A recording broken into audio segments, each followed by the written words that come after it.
Hi all, അസ്സലാമു അലൈക്കും. ഇന്ന് ഞാൻ ഉണ്ടാക്കാൻ പോകുന്നത് ചിക്കൻ കറിയാണ്. അത് ഞാൻ ചട്ടിയിലാണ് ചിക്കൻ കറി ഉണ്ടാക്കാൻ പോകുന്നത്. ചട്ടിയിൽ ചിക്കൻ കറി ഉണ്ടാക്കിയാൽ നല്ല ടേസ്റ്റാണ്. അതുകൊണ്ടാണ് ചട്ടിയിൽ ഉണ്ടാക്കുന്നത്.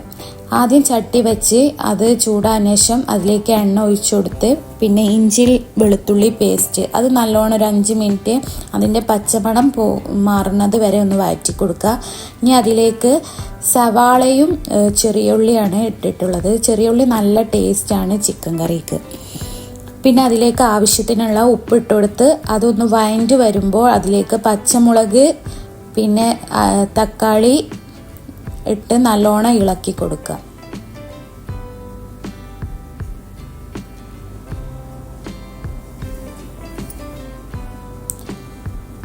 പിന്നെ അതിലേക്ക് കരിവേപ്പിൻ്റെ ഇല ഇട്ട് മൂടി വെച്ച് നമുക്കതൊന്ന് വേവിക്കാം. ഇപ്പം നല്ലോണം അത് വഴണ്ട് വന്നിട്ടുണ്ട്.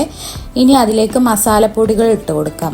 ഞാൻ ഇവിടെ ഇട്ട് കൊടുക്കുന്നത് മഞ്ഞൾപ്പൊടി, കാശ്മീരി മുളക് പൊടി, പിന്നെ കുരുമുളക് പൊടി, മല്ലിപ്പൊടി, പിന്നെ 1/2 ടീസ്പൂൺ ഗരം മസാല. ഇതിട്ട് നല്ലോണം മിക്സാക്കി കൊടുക്കുക. ഇനി അതിലേക്ക് കഴുകി വെച്ച ചിക്കനും ഉരുളൻകിഴങ്ങും ഇട്ട് കൊടുക്കുക. ഉരുളൻകിഴങ്ങ് ഇവിടെ എല്ലാവർക്കും ഉരുളൻകിഴങ്ങ് ചിക്കനിലിടണം നല്ല ഇഷ്ടമാണ്. അതുകൊണ്ടാണ്. പിന്നെ നല്ല കറി നല്ല കട്ടി ഉണ്ടാവും ഉരുളൻകിഴങ്ങ് ഇട്ടാൽ. അപ്പം നല്ല ടേസ്റ്റാണ് കറിക്ക്.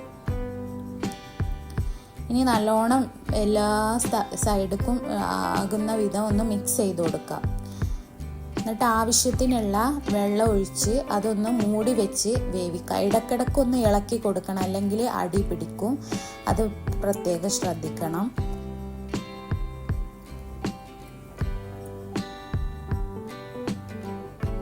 ഇനി മൂടി വെച്ച് ഒന്ന് വേവിക്കാം.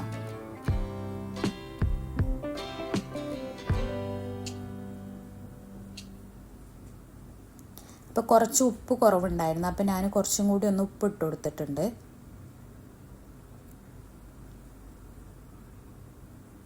ഇതപ്പോൾ കറി നല്ലോണം കുറുകി വന്നിട്ടുണ്ട്. ഞാൻ എൻ്റെ മേലിൽ കുറച്ച് കരിവേപ്പിൻ്റെ ഇലയും കുറച്ച് മല്ലിയിലയും കൂടി ഇട്ട് കൊടുത്ത് ഇപ്പോൾ റെഡി ആയിട്ടുണ്ട്. കറി നല്ലോണം കുറുകി റെഡി ആയിട്ടുണ്ട്. ഇതെല്ലാവരും ഒന്ന് വീട്ടിൽ ഉണ്ടാക്കി നോക്കണേ. എൻ്റെ വീഡിയോ ഇഷ്ടപ്പെട്ടാൽ ഒന്ന് ലൈക്ക് ചെയ്ത് ഷെയർ ചെയ്ത് സബ്സ്ക്രൈബ് ചെയ്യണേ. Thank you.